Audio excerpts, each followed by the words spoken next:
이미 말씀드린 대로 이제 십계명 약 12번이나 한 11번 정도 여러분들에게 말씀을 드리는데, 오늘은 제 영계명, 제가 제목을 뭘 할까 그러다가 1에서부터 10계명 하니까 영계명, 그래서 서론을 제가 영계명이다라고 한번 말씀의 타이틀을 잡았습니다. 그래서 오늘은 그 서론 부분에 해당되어지는 그 10계명의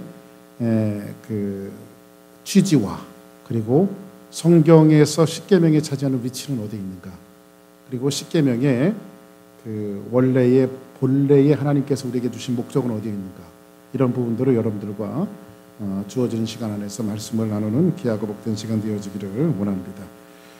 자, 우리가 이제 성경을 이렇게 사면은요, 제 성경에는 맨 앞에 아주 빳빳한 표지에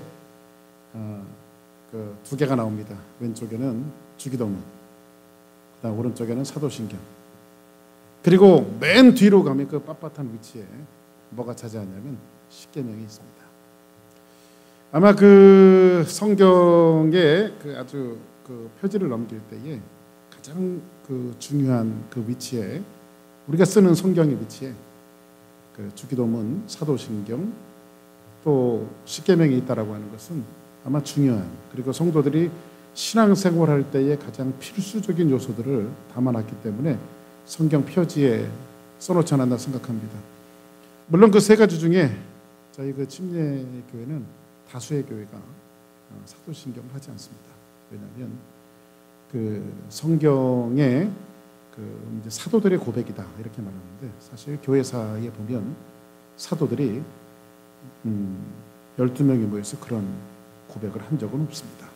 그래서 침례교회는 성경을 굉장히 고지불통, 그러니까 고지식하게 성경을 주장하는 교단이기 때문에 성경에서 허락되지 않는 그런 부분이라 해서 사도신경을 하지 않습니다. 그러나 우리는 사도신경은 개신교, 프로테스탄트 개신교에서 늘 고백하는 그러한 고백이 바로 사도신경입니다.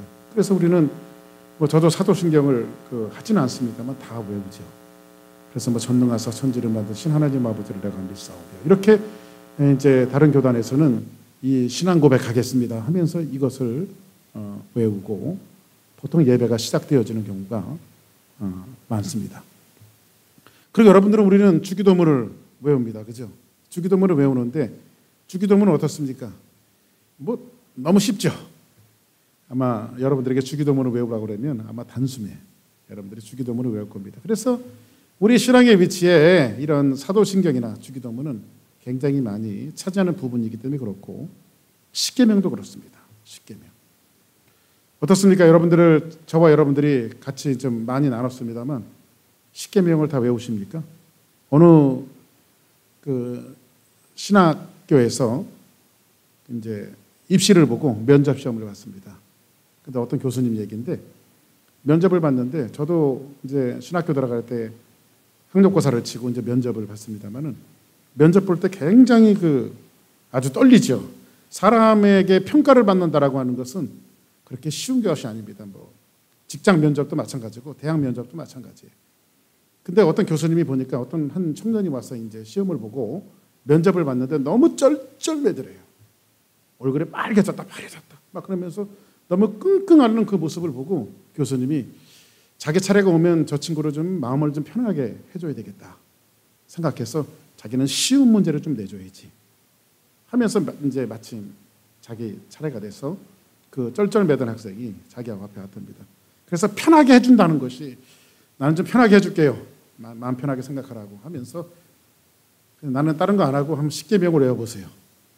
그랬더니 이 청년이 그건 할 수 있습니다 치우면서, 나 외에 다른 신을 두지 말아라, 새긴 우상을 만들며 거기에 절하지 말아라, 이렇게 하다가 뒤죽박죽이 되는 거예요. 5계명이 7계명으로 갔다가 7계명이 9계명으로 갔다가 막 뒤죽박죽하면서 더 쩔쩔매면서 십계명을 결국은 외우지 못하고, 이 청년이 화가 났든지 교수님은 다 외우십니까?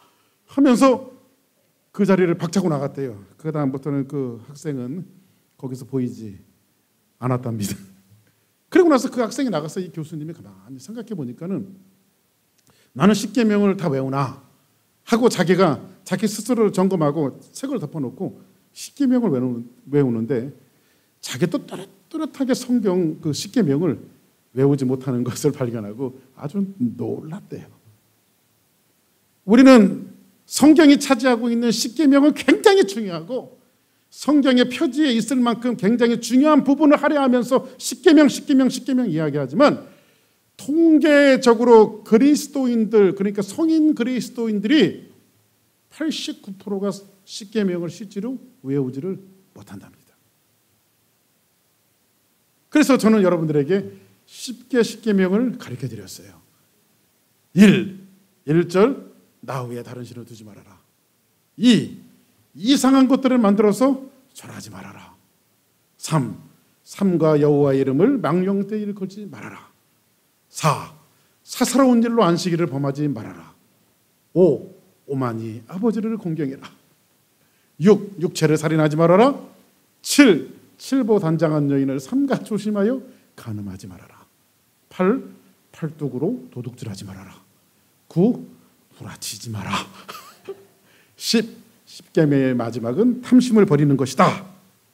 이렇게 십계명을 외워도 내용의 취지와는 전혀 상관없이 십계명의 의미를 여러분들이 다 외우는 것이 되니까 이 십계명 강해를 하는 내내 여러분들이 이 십계명을 달달달 외우기를 부탁을 드리겠습니다.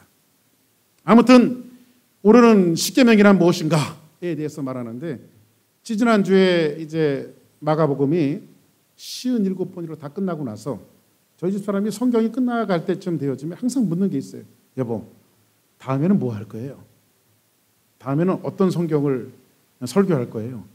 왜 그런 걸 설교까지 간섭을 하고 물어보는지를 모르겠어요. 근데 자기도 궁금하니까 그러는 거죠. 궁금하니까. 다음에는 뭘 할까? 그래서 제가 요즘에 이제 십계명 많이 준비하고 있고 자료도 얻고 있고 책도 보고 있고 그리고 기도하고 있다고 그랬더니 그거 안 하면 안 돼 그러더라고요. 어때서? 십계명이 어때서? 왜냐면요 십계명 하면 여러분들이 그 선입관으로 들어오는 것이 뭡니까? 그게 뭐냐면요 십계명 하면 먼저 골타분하다. 법 하니까 골타분하고 아주 오래된 이야기. 그리고 현재 시대와는 좀 맞지 않는 부분이 너무 많고 시대에 맞지 않는 이야기, 법 이렇게 생각하기 때문에 십계명 하면 시대와 동떨어진 이야기로 생각해서 별로 이렇게 좀 신선한 맛이 그래서 저희 집 사람이 얘기하는 것이 십계명은 왠지 참신하지가 않을 것 같아요. 마가복음은 굉장히 참신하게 자기가 들었는데 이 십계명은 왠지 참신하지 않는 옛날을 골타분한 이야기로 들릴 것 같아갖고 십계명 안 했으면 좋겠다라고 하는 게 이유였어요. 과연 참신하지 않을까? 과연 십계명의 말씀이 우리에게 좀 골타분한 이야기로 들려줄까? 그거는 여러분들의 몫이고 저는 아주 참신하게 골타분하지 않게 이 말씀을 여러분들과 함께 나누기를 원합니다. 2015년 7월이죠. 우리나라의 그 대한민국에서 모든 국민의 초미에 관심을 가졌던 법률 하나가 폐지가 되어졌어요. 무려 그 법을 62년간이나 유지해왔던 거의 그 해방이 되고 나서 거의 뭐 한 70년 좀 넘었죠. 해방이 된 지 우리나라가 일본으로부터 거의 그러니까 해방 이후에 대한민국 국민들이 가지고 있었던 아주 고유적인 법이에요. 근데 그 법이 2015년 7월에 위헌 판결이 돼서 폐지가 되어졌습니다. 그 법이 뭐냐면 바로 간통법이에요. 2001년에 헌법재판소에서 9명의 재판관들이 그 투표를 했습니다. 이것이 위헌이냐 합헌이냐. 그때 2001년도에 보니까는 9명의 재판관이었는데 8대1 그러니까 8명은 합헌이다. 그리고 1명만 위헌이라고 해서 이것이 합헌 판결이 되어져서 대한민국은 이 법을 폐지하지 못했어요. 그리고 그 이후로 14년이 흐르고 난 이후에 이때는 헌법재판소에서 8명의 재판관이 투표를 했고요. 7명의 재판관이 이거는 위헌이다. 그리고 1명의 재판관만 이것은 합헌이다라고 얘기해서 우리나라의 간통법이 2015년에 폐지가 되어졌습니다. 그 이유는 뭐냐면 사생활인 성적 문제를 국가가 관여할 수 없고 개인의 사생활은 보호되어야 한다라고 하는 취지입니다. 물론 그 법을 연구하시는 분들이 뭐 어지간히 알아서 머리를 맞대고 연구를 해서 그런 결정을 내렸겠습니다만, 그러나 저는 좀 개인적으로 생각할 때 아쉬운 부분이 있습니다. 이 법을 만들 때는요, 사실 부부 관계에 대한 것을 기초로 해서 제정한 법이었을 텐데, 이 개인적인 사생활 이유라고 하는 이유로 이 법이 폐지되었다라고 하는 것은 굉장히 큰 아쉬움을 남깁니다. 왜냐하면 부부 관계의 윤리의 강령에 의해서 이 법이 만들어졌는데 이 법이 폐지가 되어진 것입니다. 그리고 엄격하게 성경에서 말하면 성경은 이 법을 지지하고 있습니다. 또 하나는요, 이 법이 통과되었을 때 우스갯소리지만요, 모든 한국의 술집에서 이 법을 찬동하는 남녀가 모여서 특히 남자들이 축배를 들었다고 그래요. 야, 이제는 구속함 없이 마음대로 살아도 되겠다. 응? 한 가지만 더 말씀드릴게요. 원래 법적인 결혼은 남자와 여자가 하도록 되어 있습니다. 그리고 성경에도 한 남자와 한 여자가 결혼하도록 되어 있어요. 아담과 하와를 만들어 놓으시고 최초의 가정을 하나님께서 만드셨어요. 이것이 성경의 최초의 가정입니다. 그래서 결혼은 남자와 여자입니다. 그런데 이 법이 세계적인 시대의 변화의 흐름에 밀려서 요즘에는 남자와 여자의 법을 이렇게 고치자고 합니다.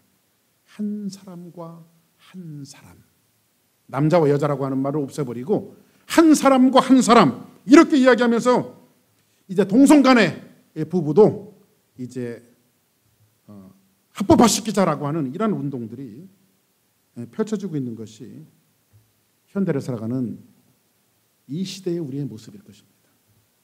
아마 이러한 말도 안 되는 이야기들을 법제화시켜서 관철시키려고 하는 노력들이 계속해서 일어날 거예요. 그리고 말도 안 되는 보편적인 가치들이 물러나고 보편적인 가치가 아닌 일들이 합법화되어지면서 법이 보장하는 한 세상은 모든 윤리와 도덕적인 부분들이 파괴되어져 가는 것이 아마 현대의 삶이라고 한다면, 오늘 하나님께서 애초에 사람들에게 주신 이 법이 오늘을 살아가는 그리스도인들과 저와 여러분들에게 얼마나 중요한 메시지가 되어지는가는 아마 굉장히 중요한 부분을 차지하리라고 저는 믿습니다. 아멘. 그러면 지금을 살아가는 우리에게 이 하나님이 우리에게 주신 이 십계명의 말씀은 굉장히 시대를 살아가는 지혜를 안겨주는 귀한 말씀일 거예요. 옛날에 골타분하고 옛날 저 아주 먼 옛날에 사람들이 미개했을 때 주었던 법이 아니라 하나님의 말씀은, 하나님의 법은 시대를 초월하고 시간을 초월하고 현대의 삶을 살아도, 아니 더 미래의 삶이 급격하게 변화되어지는 시대라 할지라도 하나님의 법은 항상 유효하며 그 시대에 필요한 말씀입니다. 저는 그렇게 생각합니다. 성경의 십계명은 딱 2번 등장해요. 오늘 여러분들과 같이 읽었던 출애굽기 20장에 한 번, 그다음 신명기 5장에 한 번, 딱 2번 등장합니다. 성경 원문에는요, 십계명이라고 하는 말은 없어요. 십계명이 번역된 아사레트 하드 마림이라고 하는 히브리 말은 이런 뜻입니다.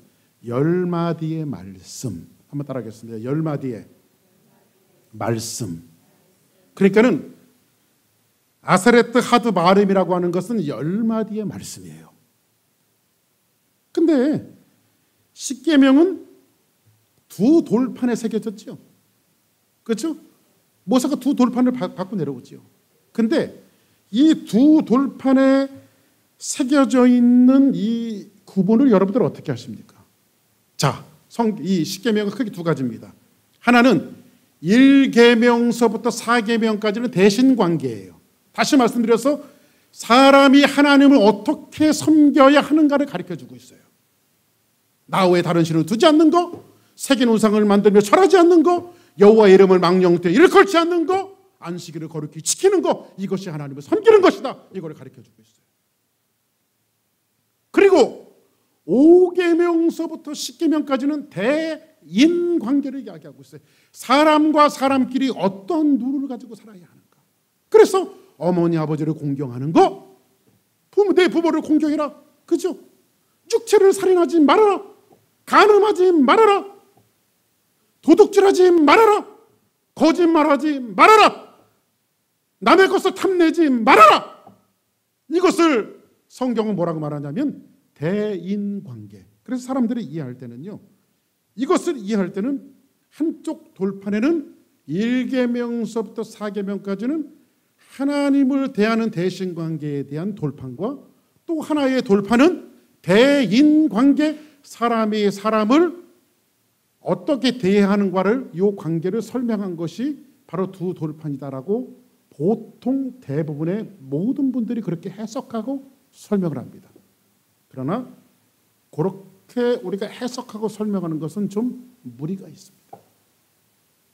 왜 무리가 있냐면 우리는 이 두 돌판에 대한 하나님의 말씀 10계명을 이해할 때는 고대에 있었던 조약법이라고 하는 것을 좀 우리가 따져봐야 합니다. 고대의 나라끼리의 조약법이라고 하는 것이 있었는데 이 말씀이 이해가 되어지면 여러분들은 두 돌판에 대한 의미를 여러분들이 이해하시게 될 거예요. 다시 말씀드리면요, 우리나라에도 조선 왕조 500년에 우리나라가 그러니까 주인으로 섬기던 나라가 있었어요. 그러니까 우리나라는 조선이라고 하는 나라를 세웠지만은요, 우리나라의 최고의 통수권자를 왕이라고 이야기했어요.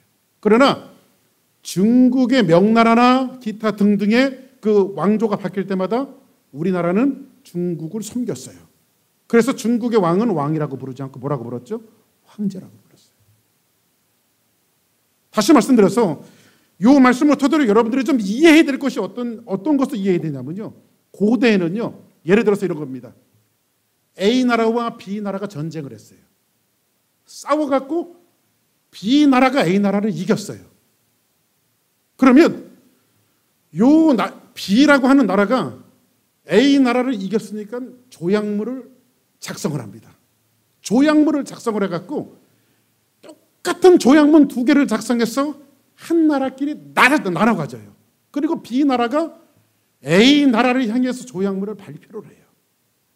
발표를 하는데 그것은 뭐냐면 너희들은 A나라는 봉신국가가 되어지고 B나라는 주인국가가 되어지는데 주인국가로서 너희들이 신하의 나라로서 우리나라를 어떻게 섬겨야 하는 것에 대한 조약물을 똑같이 작성해서 2개를 나눠 갖는 거예요. 이해되시면 아멘 하시기 바랍니다. 이해가 안 되면 이게 서론 부분이니까 고개를 살살 흔들면 제가 다시 한번 설명할 수가 있어요. 이해되십니까? 그러면 주인국가가 조약문을 이제 A국가에 설명을 하고 선포를 하게 되어지면 그때부터 이제는 B국가의 왕이 A나라를 다스리는 거예요. 이런 측면으로 우리가 하나씩 이 조약문을 나눠 가지게 되어지는데 이런 의미에서 우리가 하나님의 십계명을 생각해야 되는데 한쪽에는 대신관계, 한쪽에는 대인관계가 아니라 2개의 돌판을 두셨다라고 하는 것은 이스라엘 민족을 430년 동안 애굽에서 종되었던 그들을 구원해 내시고 그 민족들을 하나님의 백성으로 삼으시고 조약문을 주셔서 그들을 갖게 하시며 하나님이 갖게 하셔서 내가 너희를 다스리겠다라고 하는 하나님의 자기 왕으로서의 자기 선언이에요. 이해되십니까? 이렇게 우리가 하나님의 말씀을 이해를 해야 합니다. 그러면 창세기서부터 신명기까지를 우리는 모세오경이라고 이야기하는데 여기에는 많은 율법이 나와요. 그렇죠? 많은 율법이 나오는데 대부분의 율법은 뭐라고 말하죠? 모세를 통해서 하나님이 율법을 주시고 너는 내 백성에게 일러 주어라 이렇게 말하죠. 일러 주어라 이렇게 말합니다. 그러면 항상 법을 전달하는 사람은 누구였죠? 모세가 하나님 앞에 받아서 그 율법을 백성에게 알려줬어요. 그런데 요 십계명만큼은요, 모세가 중간에 그 돌판을 받기는 했지만은 이 돌판은 네가 가서 이루어 주어라가 아니라 하나님께서 명령하시는, 직접 백성들에게 명령하시는 명령문으로 되어 있어요. 자, 그 다음 넘겨보세요. 자, 같이 한번 읽습니다. 시작. 여기 보세요. 이제 3절에 있는 말씀인데, 너는 나 외에 다른 신을 내게 뭐하지 말라, 두지 말아라. 그러면 이 말씀은 모세에게 일러 주어라 그런 것이 아니라 하나님이신, 왕이신 하나님께서 이스라엘 민족을 직접 대하시고 뭐라고 말씀하시냐면 너는 나 외에 다른 신은 내게 두지 말아라 이렇게 성경은 이야기해 주고 있어요. 그러니까는 하나님께서 왕의 자격으로서 그 백성에게 말씀하시는 성문화되어진 법이 바로 하나님의 십계명이에요. 나의 택한 백성과 내가 왕으로서 만나겠다라고 하는 하나님의 자기 선언이며, 그런데 이 하나님의 왕권을 가지고 이스라엘 민족을 다스리겠다라고 하는 하나님의 강한 의지를 오늘 말씀을 통해서 보여주고 있는 거예요. 그러면 이스라엘의 왕은 누굴까요? 하나님이십니다. 이스라엘 민족은 봉신의 민족이며 하나님을 섬겨야 되는 민족이며 그 백성의 주인은 누구시죠? 왕이신 하나님이에요. 그래서 우리가 그 하나님을 찬양할 때 하나님의 백성들은 이런 찬양을 하는 거예요. 왕이신 나의 하나님, 내가 주를 높이고 영원히 주의 이름을 송축하리이다. 그러면 애굽에서 430년 동안 노예되어졌던 그들을 자기의 의지와 자기의 능력과 자기의 힘으로 하나님께서 구원하신 것이 아니라 하나님의 강권하시는 능력으로 그들을 구원해내시고 광야에서 그들에게 하나님의 법을 주시면서 왕으로서 내가 너희들을 다스리겠다라고 하는 하나님의 강한 의지를 뭐로 통해서 보여주시냐면 이 십계명을 통해서 하나님이 보여주시는 거예요. 10마디의 말씀을 통해서 하나님이 보여주시는 거예요. 그러면 이스라엘의 왕은 누구시죠? 하나님이십니다. 그러면 이스라엘은 항상 왕이 있었어요, 없었어요? 항상 왕이 있었어요. 그 왕은 누구시죠? 하나님이십니다. 하나님. 그런데 이 하나님이 왕이신데 이 왕이신 하나님이 이스라엘 민족에 의해서 이 왕권이 가장 난도질을 당했던 시대가 있었어요. 그것을 뭐가 고백하고 있냐? 사사기가 고발하고 있어요. 그 다음 절 한번 보세요. 사사기 보세요. 자, 있습니다. 시작.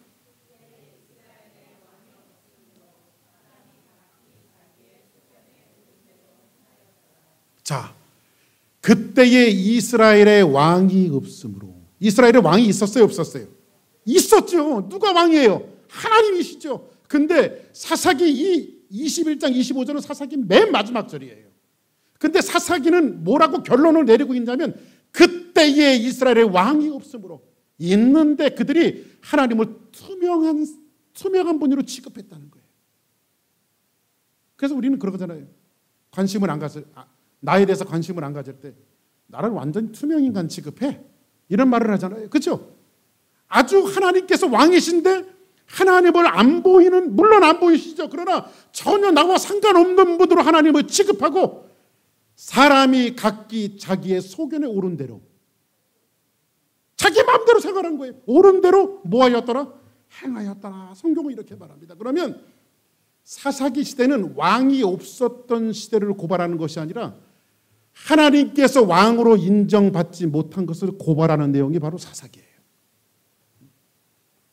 그러면 사사기의 고발은 뭐냐면요, 오늘을 살아가고 있는 주사랑교회 성도들에게 이 말씀이 우리에게 고발을 하는데, 무엇을 고발하냐면 여러분이 하나님을 왕으로 섬기지 못할 때 하나님이 자기의 소견대로 행하는 거예요. 자기 멋대로. 왜? 하나님의 법이 없으니까.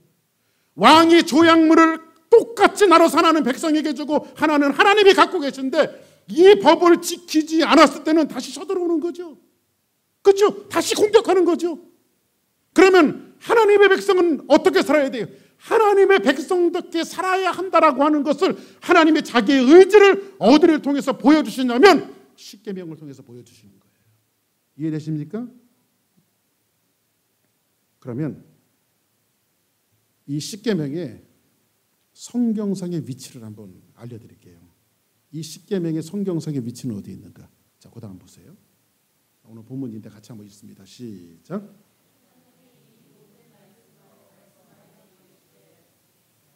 그 다음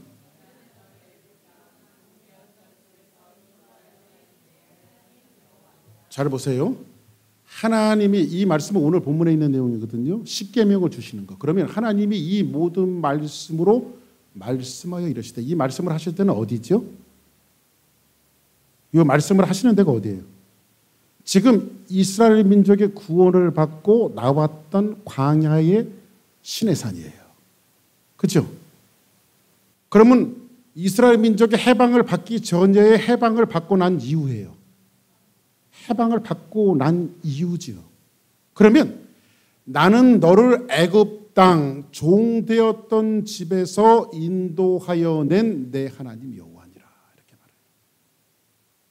이 말씀은 십계명이 차지하는 위치예요. 자, 보세요. 그럼 만일 이렇게 한번 가정을 해보자고요. 만일 하나님께서 애굽 땅에 종살이하고 고욕하고 힘들고 어려운 고난의 시절에 있었을 때에 하나님께서 이스라엘 민족에게 이 십계명을 주셨다면 십계명이 그들에게 차지하는 위치는 어딜까요? 그들은 홍해 바다를 건너고 구원을 받기 위해서는 뭘 지켜야 돼요? 십계명을 지켜야 돼요. 그런데 하나님께서는요, 애굽 땅 종되었던 그 시절에 십계명을 주신 것이 아니라 구원을 하시고 나와서 새로운 역사를 쓰시며 아무 힘과 아무 능력이 없고 자기의 노력과 자기의 의지와 자기의 힘으로 구원하는 것이 아니라 오로지 하나님의 강권하시는 능력으로 이스라엘 민족을 애굽에서 430년 동안 노예되었던 그들을 구원해 내시고 홍해 바다를 건너서 그들을 광야에 두시고 나서 그들에게 이르기를 너희는 내 백성이 될 것이고 나는 너희의 왕이 될 것이야, 이렇게 말씀하시면서 이 십계명을 주시는 거예요. 그러면 구원받고 나서 그 이후에 십계명을 주셨다는 것은 십계명을 지켜야 구원을 받는 것이 아니라 십계명은 구원받은 사람이 하나님의 백성답게 살아가야 하는 그런 부분들을 가리켜내는 것이 뭐냐? 바로 십계명입니다. 그것이 성경상의 위치예요. 이해되시면 아멘 하시기 바랍니다.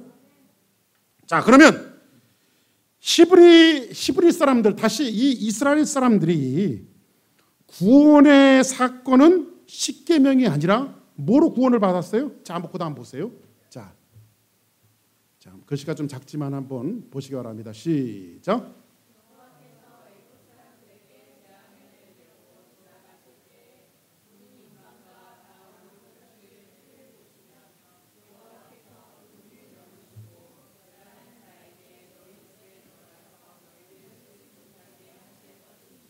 자, 그러면 성경에서 십계명이 차지하는 그 위치는 뭐냐면요, 오늘 여기에 보니까 구원은, 하나님의 구원은 십계명을 지켜야 구원을 받는 것이 아니에요. 자, 그럼 우리가 신앙생활 하다가 여기에 함정 속에 우리의 신앙이 빠질 수가 있어요. 그 함정은 뭐냐면 우리는 예수 믿는 사람은 거룩하게 살아야 돼. 맞습니까? 틀립니까? 맞아요. 그죠? 근데 거룩하게 살아야 구원을 받아. 맞습니까? 틀립니까? 이건 틀려요. 물론 예수 믿는 사람은 거룩하게 살아야 합니다. 그러나 거룩하게 살아야 구원을 받는 것은 아닙니다. 이스라엘 민족이 애굽에 종살이 할 때에 430년 동안 그들의 자기의 의와 자기의 노력과 자기의 힘과 자기의 성결과 자기의 거룩함으로 하나님을 감동시키는 것이 아니에요.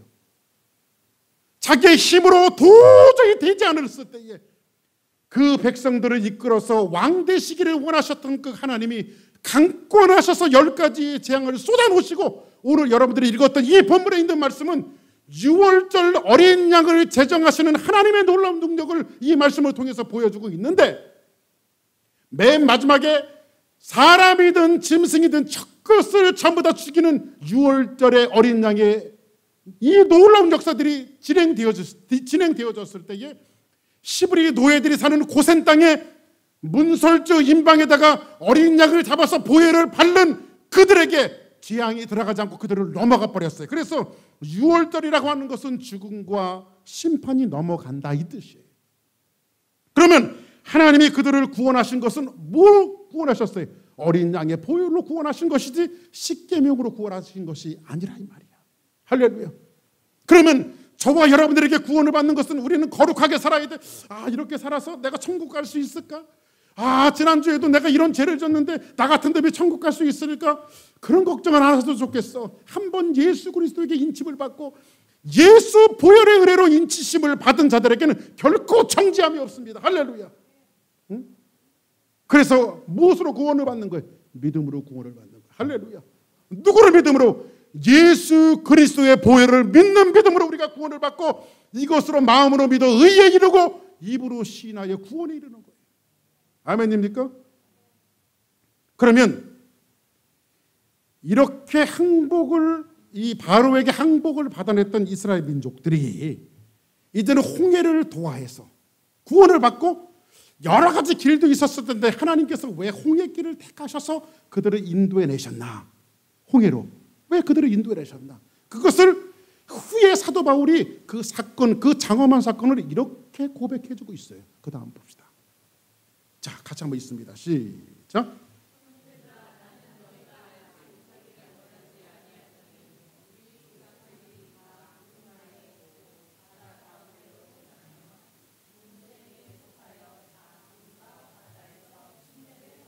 자, 그러면 사도 바울이 고린도전서 10장에서 뭐라고 이야기하고 있냐면 이스라엘 민족이 구원을 받고 하나님의 은혜 가운데 홍해 바다를 도하는 이 장엄한 사건을 기록하면서 바다 가운데로 지날 때에 모세에게 속하여 다 그 구름과 바다에서 무엇을 받고 홍해 바다에서 침례를 받았다고 이야기하고 있어요. 할렐루야. 침례와 세례를 받았대. 그러면 구원받은 사람들이 받는 것이 뭐죠? 내가 구원받았습니다 라고 사람들과 하나님 앞에 공포하는 것을 이것을 침례와 세례라고 이야기하는 거예요. 그런데 침례를 받고 세례를 받고 영세를 받아야 구원을 받는 게 아니에요. 물속에 한번 들어갔다 나오는 것으로 구원을 받으면 우리는 수백 번 구원받았네. 어릴 때부터 수영장도 얼마나 많이 들어갔는데. 그죠? 그렇게 구원을 받는 것이 아니라 구원받은 사람들이 받는 것이 뭐냐? 바로 침례며 세례인 것입니다. 할렐루야. 그러면 구원을 받은 하나님의 백성들, 그러면 하나님은 왜 우리에게 십계명을 주셨을까요? 여기에 대한 퀘스천을 보게 한번 퀘스천을 합니다. 왜 하나님이 우리에게 십계명을 주셨을까요? 한번 따라하겠습니다. 행복을 위해서. 행복을 위해서. 하나님이 십계명을 주신 것은요, 야, 너 이대로 살아. 억압하고 탄압하고 이 법으로 우리를 올가매기 위해서 하나님께서 법을 이 십계명을 주신 것이 아니라 하나님의 십계명은 우리를 행복하기 위해서 십계명을 주신 거예요. 십계명은 다른 말로 얘기하면 울타리예요. 울타리. 우리 자녀들을 키울 때 어떻게 하죠? 애들 학교 보내면서 야, 친구들하고 싸우지 마라. 그리고 뭐 이렇게 할 때에 남의 것은 도둑질하면 안 돼. 너 착하게 살아야 돼. 이렇게 살아야 돼. 그러면 애들은 듣기 싫어하죠. 듣기 싫어하죠. 근데 부모가 아이들에게 어릴 때부터 잔소리 아닌 잔소리로 계속 자녀들을 키우는 것은 뭐죠? 그 아이가 불행하게 살기 위해서 그래요? 행복하게 살아가기 위해서 그래요? 그런 것들이 축적되어지고 모여져서 아이들의 품성과 인성이 하나님화 되어지고 인격적으로 성숙해서 그들이 세상 속에서 더러움과 사악함에 착해서 살아가는 것이 아니라 성결하고 아름다운 사람으로 행복한 삶을 살아가기 위해서 우리는 아이들을 교육해내는 것입니다. 그러면 하나님께서 저 노예되었던 이스라엘 민족을 구원해내시고 그들을 홍해 바다에서 침례를 타주시고 그들을 이끌어내셔서 광야에서 모세를 불러서 내 백성에게 말씀하시는 그 십계명을 직접 성문화되어져 있는 율법으로 주시면서 뭐라고 말씀하시냐면, 왜 내가 이 법을 주었느냐? 하나님이 이스라엘 민족을 행복하게 살아가게 했어요. 할렐루야. 한 가지 예를 들자면, 얼마 전인가요? 얼마 되지 않는 일, 자주 보는 일들이에요. 가끔 이게 이제 천둥번개 꽝꽝 칠 때가 있잖아요. 하늘이 시커매지고. 여지없이 그럴 때는요, 신호등 하나씩 나가요. 어떤 신호등은 나가면 깜빡깜빡거리는 신호등이 있고요. 어떤 신호등은 아예 나가요. 전기가 아예 나가요. 근데 요 앞을 지나가는데요, 저 교회 저쪽에 있는 그 크로고 지나서 있는 사거리는요, 전혀 밀리는 데가 아니에요. 거긴 전혀 밀리지가 않습니다.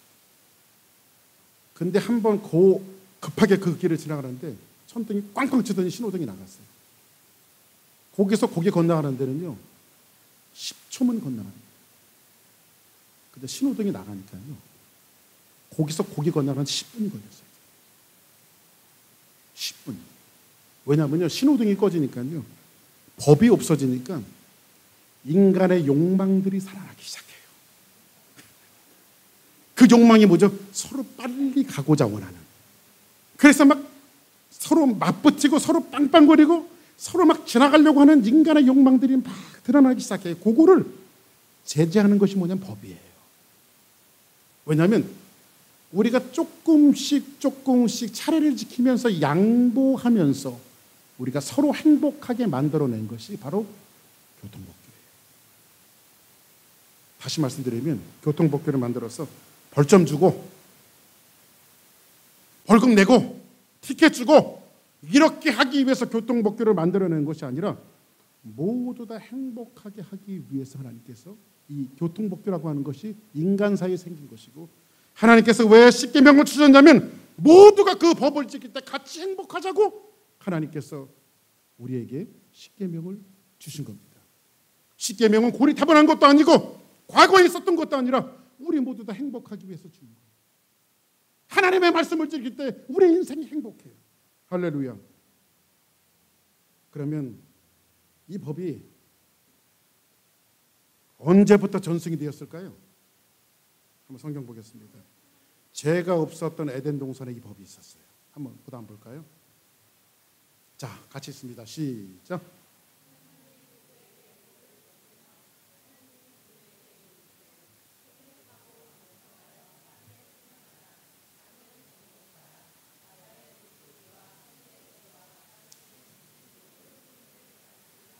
이 말씀을 보면 굉장히 흥분해요. 하나님이 그들은 누구죠? 사람이죠. 복을 주시며 하나님이 그들에게 이르시되 생육하고 번성하고 생육해요, 번성해요, 땅에 충만해요, 땅을 정복해요, 바다의 물고기와 하늘의 새와 움직이는 모든 생물을 다스려요. 그러면 더 이상 바랄 게 있어요, 없어요? 이것이 인간 사이에 있는 생명과도 같은 귀한 짜릿한 하나님의 은혜예요. 근데 이것을 다 잃어버린다면 어떻게 할까요? 살고 싶지 않아요. 살고 싶지 않은 것이 뭐죠? 죽음이에요. 대부분 사람들이요, 호화호식하고요, 인기가 탑으로 올라가든지 모든 것들을 지고 살았던 사람들이요, 한 번에 나락에 떨어지면 사람들이 자살해요. 죽음이라고 하는 것을 선택하죠. 근데 이거보다 더 높은 인기가 있을까요? 이거보다 더 큰 축복이 있을까요? 이거보다 더 위대한 은혜가 있을까요? 근데 요거를 지켜내기 위해서는 하나님이 딱 한 가지 법을 주셨어요. 그 법이 그 다음 절에 나와요. 자, 같이 있습니다. 시작.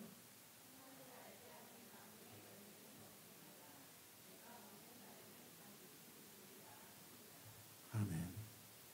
에덴 중앙에다가 선악과를 심어놓은 것이고, 선악을 알게 하는 나무의 열매는 먹지 말라. 내가 먹는 날에는 반드시 죽으리라. 하나님께서 아담과 하와에게 왜 선악과를 주셨을까요? 제재하려고? 간섭하려고? 구속하려고? 걸려서 넘어져서 죄짓게 하려고? 아니죠. 아담과 하와가 행복하게 살아가게 하기 위해서. 그렇죠? 행복하게 살려고. 에덴 중앙을 거닐 때에 그들은 그런 생각을 했을 거예요. 내 위에 하나님이 계시다. 내 위에 하나님이 계시다. 그리고 하나님의 존재를 선악과를 법에서 느끼면서 그들은 자기의 삶을 절제를 했을 거예요. 나는 하나님으로부터 왔고 하나님이 나를 만드셨고 나는 하나님을 섬기며 살아야 되고 하나님은 내 왕이시며 저분의 법을 순종하는 것이 내가 행복한 비결이야. 그래서 아침에 제가 일부 예배 때 그런 얘기를 했습니다만 이렇게 비즈니스 하시는 분들 또 아침에 일부 예배 나오시는 분 우리 집사님들이 또 이렇게 비즈니스를 하시니까 이렇게 보면 거긴 제가 가끔 신방 가보지만 카메라가 엄청 많아요. 그리고 인플로이드 있는데 이렇게 레지스터 이렇게 해갖고 돈 이렇게 딱 그 레지스터 그 돈 통을 이렇게 여긴 20불짜리 여긴 10불짜리 5불짜리 1불짜리 이렇게 딱 되겠는데 거기 다 보여요. 그래서 이렇게 카메라 이렇게 화면으로 보니까요 돈이 몇 불짜리인지도 다 식별이 될 수 있을 정도로 카메라가 아주 정교해요. 그게 그 집사님들이 또 그 비즈니스 하시는 분들이 너 도둑질하면 너 죽일 거야. 너 걸리기만 해봐. 이래서 해놓은 것이 아니라 왜 해놨을까요? 그냥 애저녁에 하지 마. 하지 마. 그게 너와 나와 행복한 비결이야. 이건 네게 아니라 내 거야. 내 거로 도둑질하지 마. 이게 그걸 지켜야 너와 나와 서로 행복할 수 있잖아. 그러면서 꼭 카메라를 달아놓은 것 같아 내가 볼 때는. 그러면 하나님께서 에덴 동산 중앙에다가 선악과를 만들어 놓으시고 이스라엘 민족을 불러내셔서 천박하고 430년 동안 천한 노예 생활을 하던 히브리 노예들을 불러내셨어요. 그들에게 하나님의 법을 주신 것은 너와 내가 그리고 너희들이 서로 행복할 수 있는 비결이 바로 여기에 있다. 그래서 하나님의 십계명은 행복을 주기 위해서 만들어내신 거예요. 만약 이 법이 없다면 어떻게 될까요? 이 법이 없다면 사람들은 무법천지가 될 거예요. 자기가 죄인인지도 몰라요. 가장 큰 죄는 뭔지 아십니까? 죄를 지었음에도 자기가 죄인인 줄 모르는 것이 가장 큰 죄입니다. 그럼 하나님의 법은 뭘 드러낼까요? 내가 죄인이라고 하는 것을 드러내는 거예요. 그 다음 볼 거예요. 자, 시작.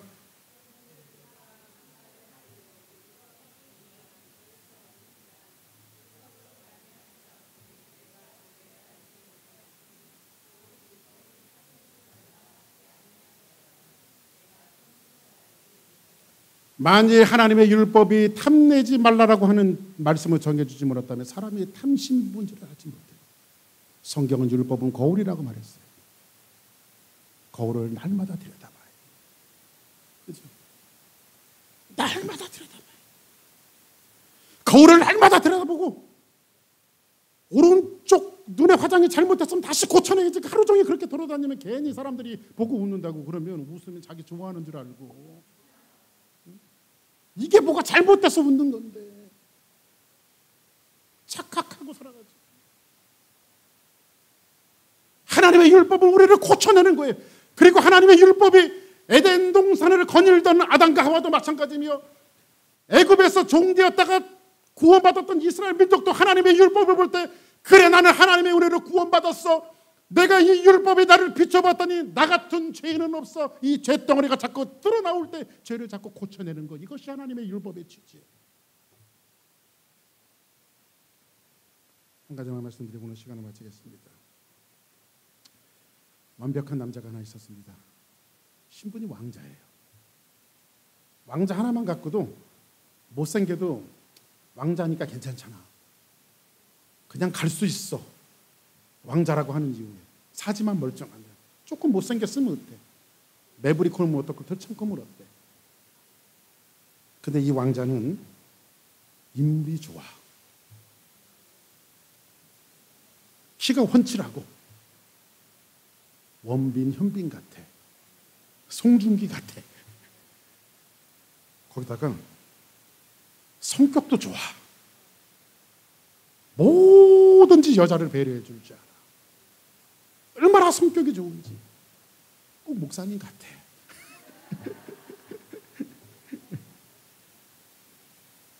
그리고 재력이 있어. 돈도 많아. 이런 신랑감 없습니까? 어느 것 하나 모자라지 않아요. 그런데 그 옆에 마지못해서 살아가는 여자가 나와 있어요. 여종이에요. 왕자의 모든 일들을 잔심부름하는 여자예요. 왕자에게 서비스하고 잔심부름을 하지 않으면 가족들이 굶어야 돼요. 그래서 왕자에게 와서 항상 잔심부름을 해요. 그리고 거기서 돈을 받으면 그것으로 가정을 부양하며 나는 언제까지 이렇게 살아야 되나 소망 없이 살아가는 어린 소녀 하나가 있었어요. 그러던 어느 날 왕자에게 콩깍지가 꼈어요. 이 여종이 이뻐. 사랑에 빠졌어. 그리고 이 여종에게 청혼을 해요.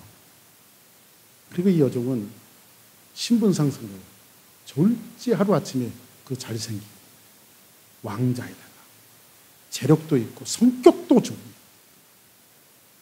왕자의 피가 되어져요. 얼마나 감격적인 순간이 하루하루를 감격적으로 살아요. 근데 가만히 자기의 삶을 살펴봤더니 자기의 삶의 내용은 달라진 게 없어. 여전히 잔심부름하고 여전히 왕자를 서비스하고 여전히 왕자가 원하는 것은 다 갖다주고. 근데 동기가 달라요.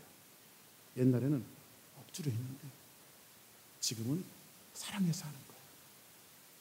똑같은 일을 해도 옛날에는 마지못해서 했는데 연명하기 위해서 했는데 지금은 자기의 남편이 왕자를 사랑해서 그 일을 하는 거예요. 그래서 성경에서 뭐라고 말하냐면 사랑의 종이라고 말합니다. 사랑의 종.